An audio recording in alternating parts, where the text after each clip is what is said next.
What I remember most personally was I didn't know there were other people like me. Things were still scattered. It was a very unsettled time. I just knew. I didn't know what the word was, but at least there was an image out there, so I was not the only one on earth.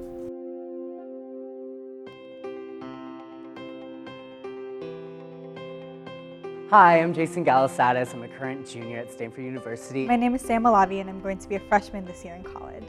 Hi, my name is Janae Bazell. I'm 22 years old. I'm really excited to learn about the 70s in particular because it's a time where the community became extremely political. What really occurred in the 70s? I like to learn more about it. I'm looking forward to interviewing Jewel because I'm looking forward to hear all the activism that was going on post-Stonewall. So I'll start off by telling you what I know about the late 60s and 70s, the Stonewall riots in '69, and in that time, and then going into the 70s, there was a lot of activism and social movements and happenings going on. I want to know what it was like being an activist and coming out then. In the early 70s, things were very still scattered. Things were still scattered. Some of the activism post-Stonewall, having the first marches and things like that, Compton cafeteria riots, that was a very important spark, but still things hadn't been coordinated totally. When Stonewall happened, that opened the door. That was the beginning, but that wasn't like the whole world changed. With Stonewall happening, did you feel any sense of being free to express, or did you feel still repressed in hiding yourself? What I remember most personally was I was afraid. I didn't know there were other people like me. I was afraid to be seen with other women in public, let alone hold hands. When I was a young kid, I was the only gay person, and my image of gay men at that time were little old dirty men in their overcoats in the back of movie theaters by themselves. Where'd that image come from? I have no idea. As I was growing up, all of the films that we saw, all of the plays, any literature really indicated that gays were insane and often ended up killing ourselves.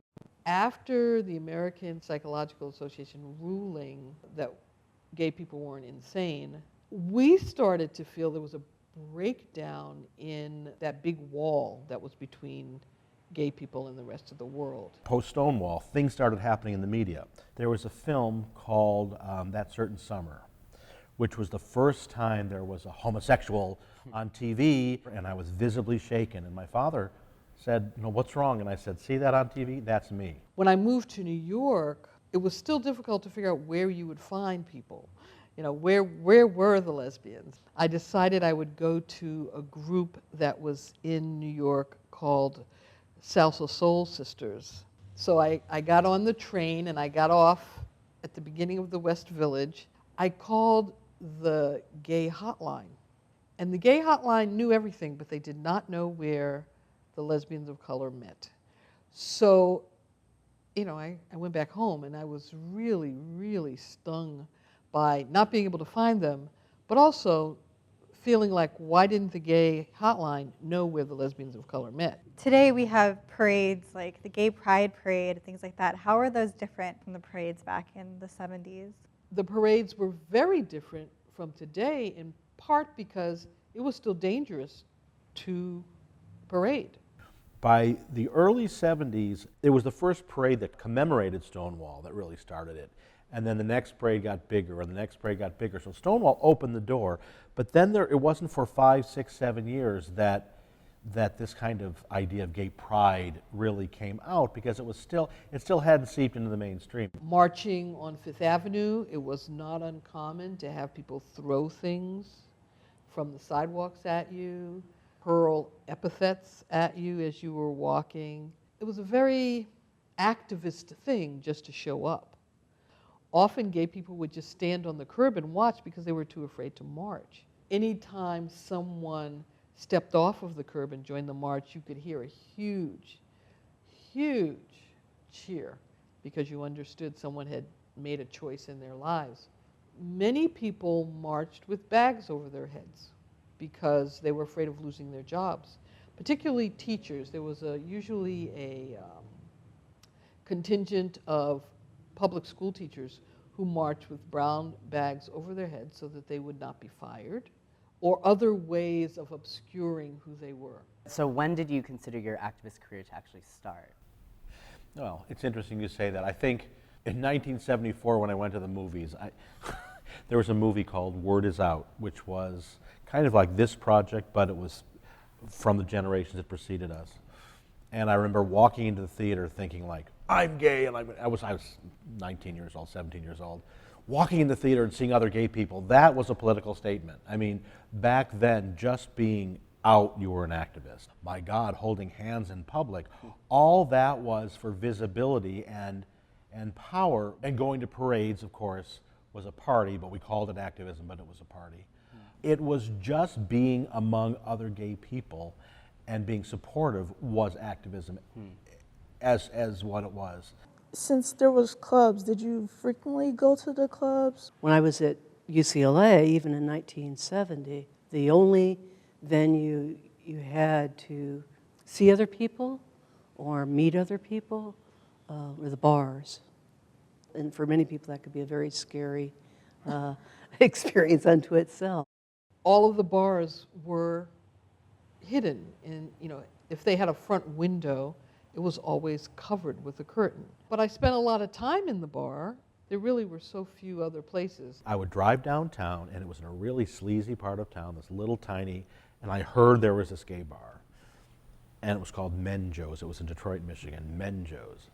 And I remember walking in petrified, and I opened the door, and all of a sudden there was like colors and lights and the disco balls, and at midnight the balloons would come out of the ceiling, and it was just like I was home, and it was my people. A lot of people think of the 70s as huge, disco era, discos and parties and clones and things that are really identified with men, mostly gay white men. But women had a different path we were traveling because we were coming through a different kind of activism, and our lesbian feminist organizing was in part feminist. We created our own institutions, like magazines, like publishing houses, like the Michigan Women's Music Festival, which was a place that women felt we needed to retreat to feel safe from male dominance and male violence. Was there anything else in the 70s besides the bars? One of the coolest things was the emergence of community centers across the nation.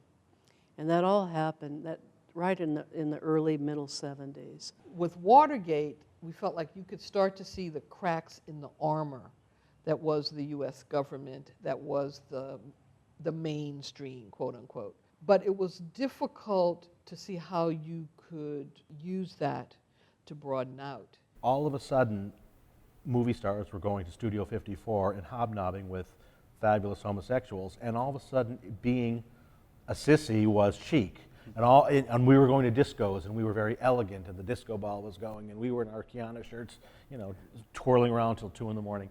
But that all of a sudden, I felt, I don't know if my other friends felt it, I felt that my non-gay friends were missing something, and I was in this underground that in the 50s and 60s, the underground was really underground, and it was you had for preservation, but now I was in the chic underground. So tell me a little bit about what it was like politically at the time. So I know that it wasn't necessarily a place where you could be out in a mainstream society. One of the biggest things that propelled us into the mainstream is when Anita Bryant came out against gays. And she became a symbol of the religious right because she was so wholesome, and she said homosexuals are destroying the world. She was a spokesperson for the Florida citrus growers and that kind of thing. We were certainly affected by Anita Bryant's homophobic comments and participated in demonstrations as a body. This activated this newly found activism of the community, and nationally, gay bars and gay people across the country stopped drinking orange juice. And they were forced to drop her as their spokesperson. That not only did it show us that we had power, it also showed the rest of the world that we had power. We were very affected by the death of Harvey Milk. His martyrdom defined the movement, not necessarily while he was a city supervisor as far as a national. As a city supervisor, he was a good supervisor who represented his constituents, and he was a historical figure. But by the time the film about Harvey Milk came out, people on the East Coast were devastated, and they kind of knew who Harvey was, but his death was devastating and really changed the tenor of activism and made it much more urgent. It was just like something rolling down a hill and gathering steam, you know, and more and more people started, you know, kind of standing up and looking around and saying, this has got to stop. There was a former Olympian named Tom Waddell who wanted to change the image of gay men around the country as being mincing and just showing that we are a community. So he created the Gay Olympics. Gay Olympics also were a way to have a counter to the stereotypes that were out there about gay people. The U.S. Olympic Committee sued the Gay Olympics to get rid of the word Olympics.